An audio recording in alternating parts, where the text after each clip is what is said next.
గయాసురక పారంపర ప్రదేశం ఈ క్షేత్రం పారగయా క్షేత్రంగా విరాజిల్లుతోంది. ఇక్కడ శ్రీ స్వామివారి ఈశ్వరుడు అర్ధరాత్రులు కుక్కుడారావం చేసి కోడి రూపంలో లింగ రూపంలో లోపల స్వయంభూగా వెలిసి ఉన్నారు. కోడిని కుక్కుటము అంటారు, అందుచేత స్వామివారిని కుక్కుటేశ్వర స్వామి అని చెప్పి పిలుస్తూ ఉంటారు. అయితే ఈ 3 క్షేత్రాలు ఎవరైతే పితృదేవతల పిండ ప్రదానం చేస్తారో వారి పితృదేవతల మోక్షాన్ని పొందాలని చెప్పి ఆయన వరం కోరడం చేత ఇక్కడికి ఇతర రాష్ట్రాల నుంచి చాలామంది వచ్చి పితృదేవతల ప్రీతిగా ఇక్కడ పిండ ప్రదాన కార్యక్రమాన్ని కూడా చేస్తూ ఉంటారు. అదేవిధంగా స్వామివారికి అభిషేకాలు చేస్తూ ఉంటారు. ఇక్కడ శ్రీ స్వామివారి నైరుతి దిగ్భాగంలో దత్తాత్రేయ స్వామి స్వయంభూగా వెలిసి ఉన్నారు. పిఠాపురంలో 13వ శతాబ్దంలో సుమతీదేవి రాడశర్మ అనే బ్రాహ్మణ దంపతులు ఉండేవారు. వారికి 2 సంతానము.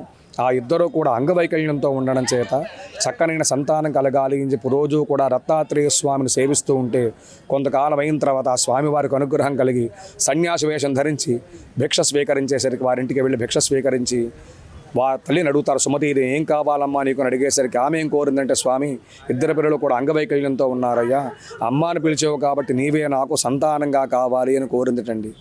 అప్పుడు ఆవిడ కోరిక ప్రకారము దత్తాత్రేయ స్వామి వారి శ్రీపాదవల్లభుడుగా పిఠాపురంలో వారికి ఇక్కడ జన్మించారు. వారికి దర్శనమిచ్చి లోపల స్వామివారి స్వయంభూగా వెలిసినట్టుగా చరిత్రలో ఉంది. ఎక్కడైనా సరే స్వామివారి పాదుకలు ఉన్నాయి తప్ప దత్తాత్రేయ స్వామి స్వయంభూగా వెలిసిన ప్రదేశం పారగయా క్షేత్రంలో స్వామివారి నైరుతి దిగ్భాగంలో మాత్రమే వెలిసినట్లుగా చరిత్రలో ఉంది. అదేవిధంగా స్వామివారి ఉత్తర దిగ్భాగంలో అష్టాదశ శక్తి పీఠాల్లో పరోశక్తి పీఠము